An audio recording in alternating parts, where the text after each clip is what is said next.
So guys welcome back to our channel lecture with Krish.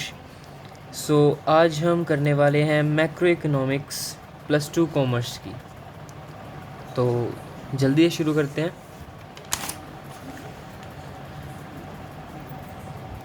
So macro economics क्या होती है?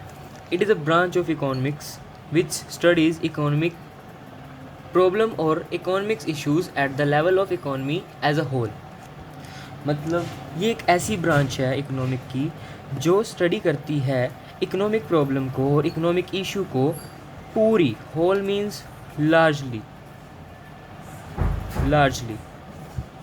As a whole, मतलब पूरी वर्ल्ड की जो इकोनॉमिक प्रॉब्लम है और इकोनॉमिक इश्यूज हैं वो होल लेवल, लार्ज लेवल के अकॉर्डिंग स्टडी करती है। अब difference between micro economics and macro economics. So सबसे पहले तो हमें पता होना चाहिए कि माइक्रो इकोनॉमिक्स क्या है। तो माइक्रो इकोनॉमिक्स इसके जो माइक्रो इकोनॉमिक्स है, microeconomics studies economy problem as individual. ये इंडिविजुअली स्टडी करती है। मीन्स फॉर एग्ज़ाम्पल जैसे कोई एक कंज्यूमर का हमने उसकी किसी एक कंज्यूमर की प्रॉब्लम को हमने स्टडी किया, इसका एक एग्जांपल यही हो सकता है। And macro economics study economy problem as a whole, ये हमने डेफिनेशन में भी पढ़ लिया था। ये स्टडी करती है इकोनॉमिक प्रॉब्लम को, एक लार्ज एरिया को कवर करती है, उसकी स्टडी करती है, उनकी प्रॉब्लम या इश्यूज़ को स्टडी करती है। Next point, microeconomics uses variables such as consumer demand and producer demand. आपने +1 में पढ़ा होगा कि जो माइक्रो इकोनॉमिक्स है वो वेरिएबल जो उसके हैं वो कंज्यूमर डिमांड है और प्रोड्यूसर सप्लाई है। एंड मैक्रो इकोनॉमिक्स क्या है? Macro economics uses variable such as aggregate demand और aggregate supply. Aggregate means, aggregate होता है सभी की डिमांड और सभी के सप्लाई। ठीक है, आगे थर्ड पॉइंट इसका क्या होगा? Methods to study microeconomics is usually described as partial equilibrium analysis. Method to study microeconomics is usually described as partial equilibrium analysis. Partial means अलग अलग, ये तो आपको पता ही होगा partial है ना। तो थर्ड पॉइंट में आपको समझ आ ही रहा होगा कि क्या कहना चाहता है, कि उसकी जो स्टडी है वो यूजुअली क्या है, मीन्स पार्शियल इक्विलिब्रियम एनालिसिस को यूज़ करके उसकी स्टडी की जाती है। एंड इसके अंदर कौन सा मेथड यूज़ किया जाता है? General equilibrium analysis. कौन सा मेथड करा जाता है guys? General equilibrium analysis. And last point, at the micro level economics decision are taken largely by institutional economic agents like RBI, TRAI and SEBI etcetera. SEBI, आपने SEBI guidelines सुनी होंगी, +1 में आपको पढ़ाई होंगी। एंड अब मैक्रो इकोनॉमिक्स क्या होती है? At the macro level macroeconomics economic decision are taken largely by individual economic agent. एक सिंगल एजेंट जो है वो लार्जली, मतलब सभी की जो प्रॉब्लम्स है उसको स्टडी, उसके डिसीजन लेता है एक सिंगल इकोनॉमिक एजेंट।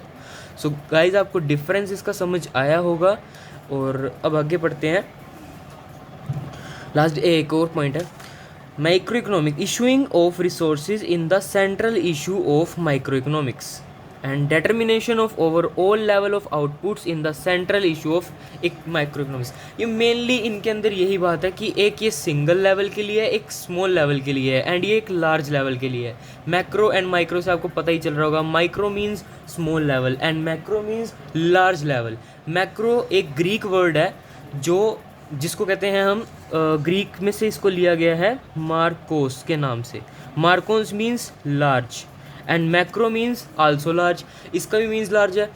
अब आगे हम नेक्स्ट देखते हैं, scope and significance of macro economics. Scope and significance means इसकी इंपॉर्टेंस क्या है मैक्रो इकोनॉमिक्स के। Firstly, estimation of national income and related aggregates. National income का एस्टिमेशन और रिलेटेड एग्रीगेट्स, उसके रिलेट जो एग्रीगेट्स हैं वो। मैक्रो इकोनॉमिक्स स्टार्ट, अब इसको एक्सप्लेनेशन देख लो guys. Macro economics starts with the concept of national income. Macro economics पहला कंसेप्ट इसका क्या स्टार्ट होता है? National income. ये आप आगे पढ़ोगे, आपको नेशनल इनकम का एक पर्टिकुलर एक यूनिट है जिसके अंदर आपको सब कुछ समझाया गया है. It deals with the definition and estimation of national income and it's related aggregates. ये डेफिनेशन और उसकी एस्टिमेशन बताती है, उसकी एस्टिमेट मतलब डेफिनेशन बताती है नेशनल इनकम की और रिलेटेड मतलब उसके बारे में समझाती है हमें macroeconomics. For example GDP and NDP. ये आपको पता ही होगा जीडीपी क्या है, gross domestic products, and NDP क्या है, नेट डोमेस्टिक प्रोडक्ट्स.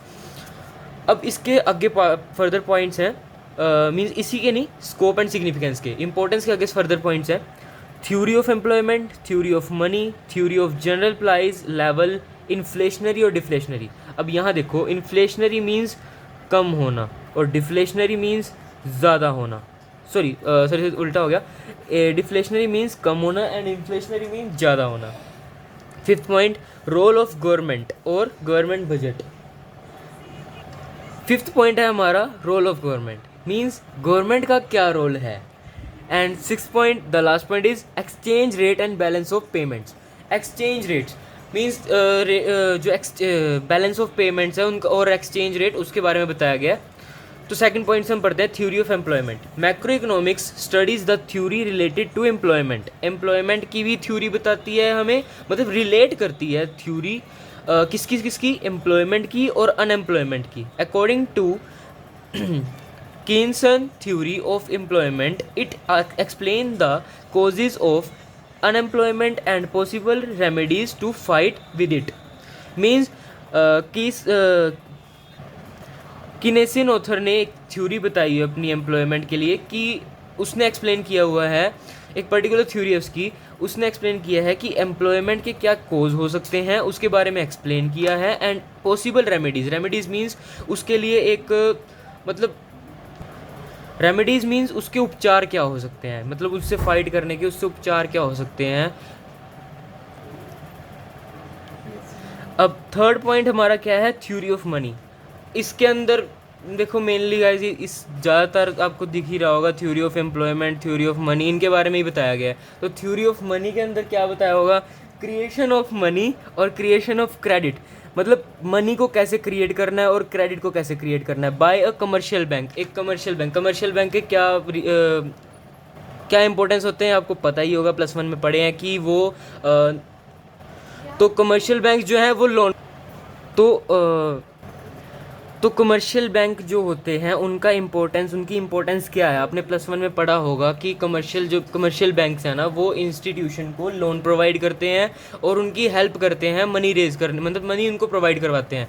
और for example RBI regulating the supply of money in the economy. पूरी इकॉनमी में एक आरबीआई ऐसा बैंक है जो मनी को सप्लाई करता है पूरी इकॉनमी में.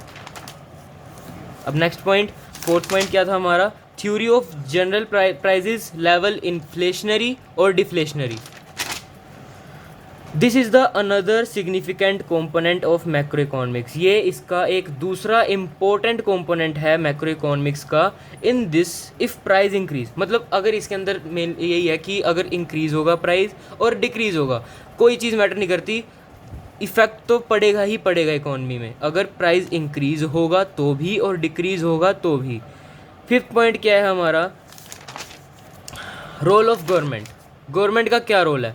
Macro economic studies how budget impact the level of economic activity in the economy.